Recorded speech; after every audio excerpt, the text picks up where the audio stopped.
So what happens when a guy wins a landslide election for governor, but he might not even be a citizen of the country he was just elected to lead? Well, that is the heart of the incredible legal drama we're diving into today, Frivaldo versus the Commission on Elections. It's a case that really gets you thinking about loyalty, the law, and where the line is drawn. All right, to really get this, we're going to walk through it piece by piece. First, we'll uncover the governor's secret. Then, we'll get into the main question of allegiance, see what the Supreme Court had to say, and more importantly, why they said it. From there, we'll look at the huge legal principle this case created. And finally, the actual order that changed everything for the province's leadership. Okay, let's set the scene. The man at the center of this storm is Juan Frivaldo. He'd already won the election, he was in office, and then a little detail about his past surfaced that threatened to bring the whole thing crashing down. And this timeline, right here, this is the core of the whole problem.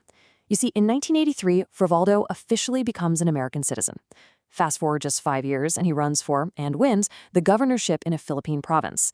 But then 8 months into his term, the challenge lands. The question was simple: was he even legally allowed to be on the ballot in the first place?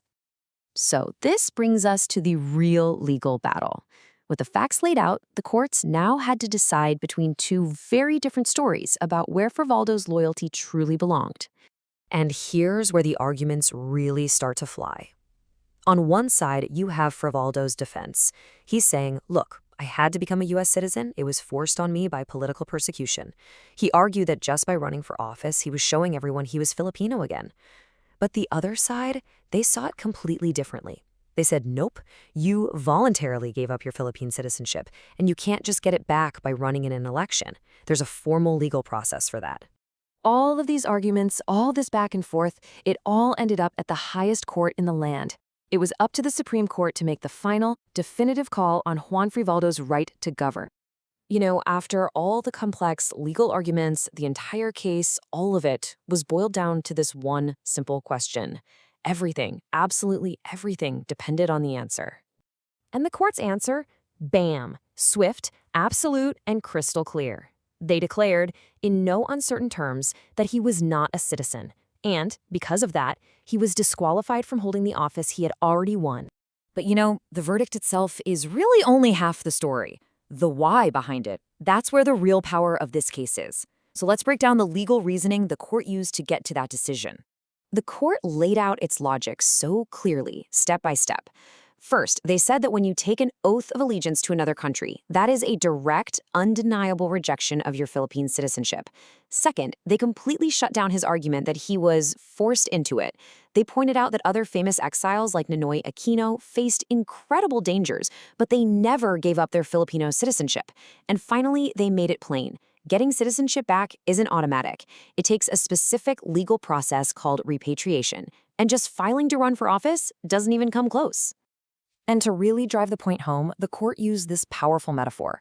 They compared the country to a jealous and possessive mother. What they meant was that Philippine citizenship is a big deal. It's a treasured thing.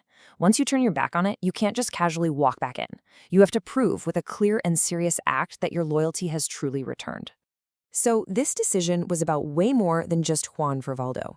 The Supreme Court used this moment to establish a vital principle that applies to literally every public office in the entire country. They created this doctrine called the continuing requirement. Think of it like this. Qualifications for office, especially something as basic as citizenship, aren't just a one-time thing you need on election day. It's a status you have to hold for your entire term. If you lose your citizenship a day after being sworn in, you're no longer qualified and you can be challenged. And this gets us to the heart of the matter, the will of the people versus the rule of law. The court sent a huge message here. They said that even a massive victory at the polls cannot override the law. In other words, winning an election doesn't magically fix a legal disqualification. The voters can't just waive a constitutional requirement. Why? Because public office demands your complete, total, and undivided loyalty to the Republic of the Philippines. So, with the reasoning and the legal principles all laid out, the Supreme Court issued its final binding command. And the conclusion was as direct as it gets. Juan Frivaldo was ordered to leave his post immediately and hand over the governorship to the vice governor. Just like that, the legal fight was over, and the leadership of Sorsogon was changed forever by this one ruling. And so this whole landmark case leaves us with a really big question to think about, a question about democracy itself. Should the overwhelming will of the people ever be overruled by a legal requirement? It's a tough one, and it really forces you to think about that delicate and sometimes difficult balance between the power of the vote and the power of the law.